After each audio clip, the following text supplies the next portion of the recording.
So they have a really delicate balance to walk between keeping us relatively fearful, but not so fearful that we stop what we're doing and really examine how it is that they've been waging. There are a lot of people who lie and get away with it. And that we will in fact find weapons or evidence of weapons programs that are conclusive. I don't think we'll discover anything myself.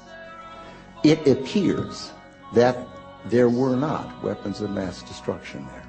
You said you knew where they were. I did not. We know where they are. They're in the area around Tikrit and Baghdad and east, west, south, and north. Well, first of all, I haven't lied. There are a lot of people who lie and get away with it. Talking about lies and your allegation that there was bulletproof evidence of ties between Al-Qaeda and Iraq. Was that a lie? Intelligence gathered by this and other governments leaves no doubt that the Iraqi regime continues to possess and conceal some of the most lethal weapons ever devised. Our people are going to find out the truth, and the truth will say that this intelligence is good intelligence, no doubt in my mind. I don't know anybody that I can think of who has contended that the Iraqis had nuclear weapons. And we believe he has, in fact, reconstituted nuclear weapons. Saddam Hussein is determined to get his hands on a nuclear bomb. We cannot wait for the final proof. He's got him. He's got him. The smoking gun. He's got him. That could come in the form of a mushroom cloud. Colin Powell didn't lie. My colleagues, every statement I make today is backed up by sources, solid sources. These are not assertions. What we're giving you are facts and conclusions based on solid intelligence. He has not developed any significant capability with respect to weapons of mass destruction. He is unable to project conventional power against his neighbors. Our people are going to find out the truth. I have not suggested there's a connection between Iraq and 9/11. You have said in the past that it was, quote, pretty well confirmed. No, I never said that. Okay. I think that is... Absolutely not. What I said was, it's been pretty well confirmed that he did go to Prague and he did meet with a senior official of the Iraqi intelligence service. Saddam Hussein aids and protects terrorists, including members of Al-Qaeda. Secretly and without fingerprints, he could provide one of his hidden weapons to terrorists or help them develop their own.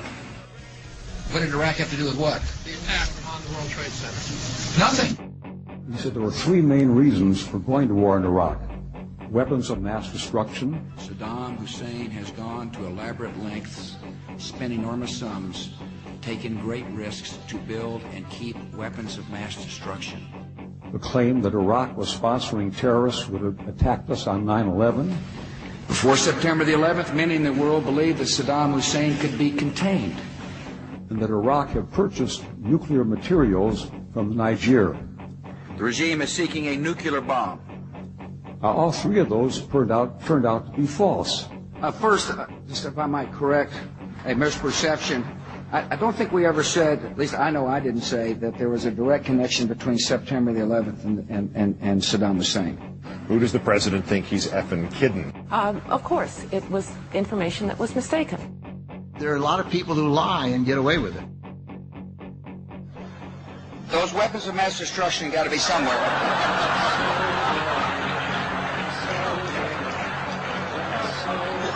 Nope, no weapons over there.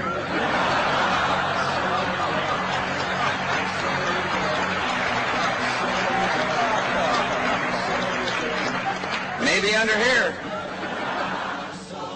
When you have a precedent set like that, and you have somebody, George Tenet, acknowledging in his book that he knew that the administration was deceiving the American people into a situation that is murdering young men and women from this country and others, that George Tenet and Dick Cheney and Condelezza Rice and George Bush et al. Should be in fucking jail.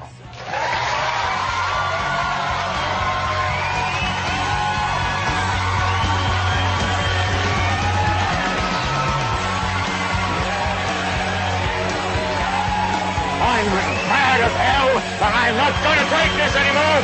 You've got to figure out what to do with all of the debris. How about you? You made money off the Gulf War! And now you're going to vote for your fascist son! All lies! More lies! Still lies! Stop the lies! Stop the lies!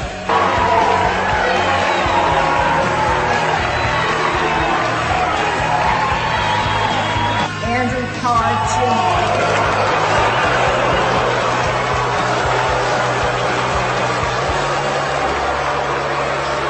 It is important step.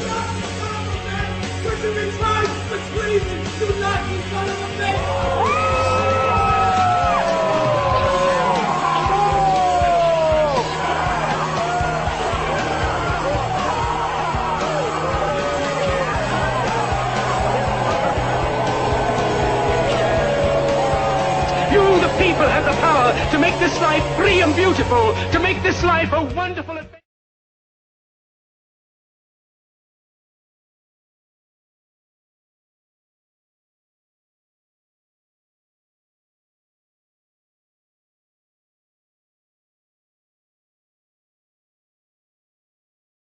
I'm Ray McGovern, a 27-year veteran of the Central Intelligence Agency and co-founder of Veteran Intelligence Professionals for Sanity.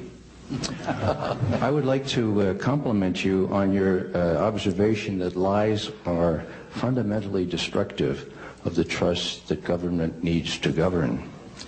A colleague of mine, Paul Pillar, who is the top agency analyst on the Middle East and on counterterrorism, accused you and your colleagues of an organized campaign of manipulation, quote, I suppose by some definitions Could you get to your question, that be please? called a lie. Atlanta, September 27, 2002, Donald Rumsfeld said, and I quote, there is bulletproof evidence of links between Al-Qaeda and the government of President Saddam Hussein. Was that a lie, Mr. Rumsfeld, or was that manufactured somewhere else? Because all of my CIA colleagues disputed that, and so did the 9/11 Commission. And so I would like to ask you to be upfront with the American people. Why did you lie to get us into a war that was not necessary and that has caused these kinds of casualties? Why? Well, first of all, I haven't lied. I did not lie then.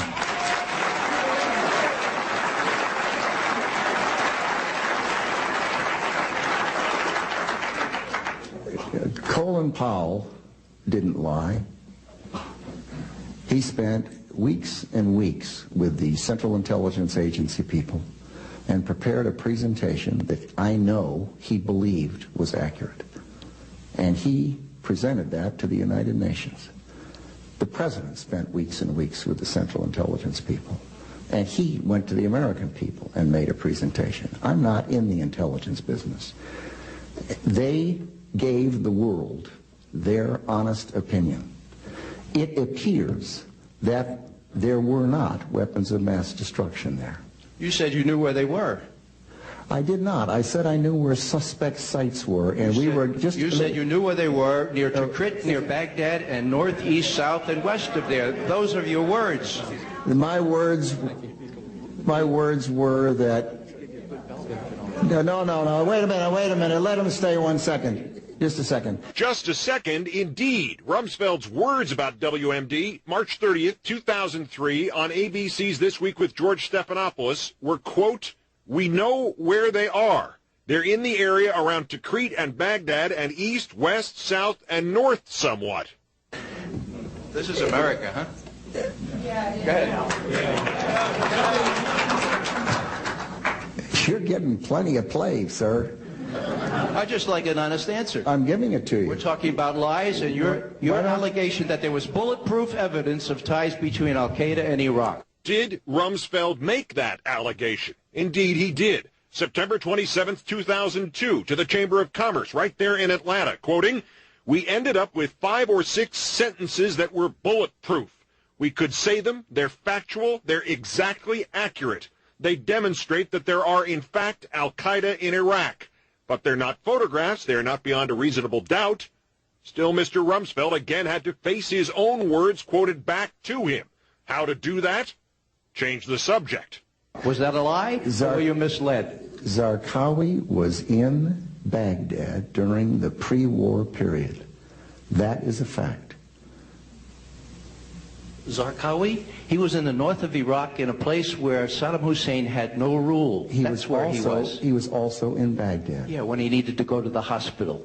Come on, these people aren't idiots. They know the story. You are... Let me give you an example. It's easy for you to make a charge, but why do you think that the men and women in uniform every day when they came out of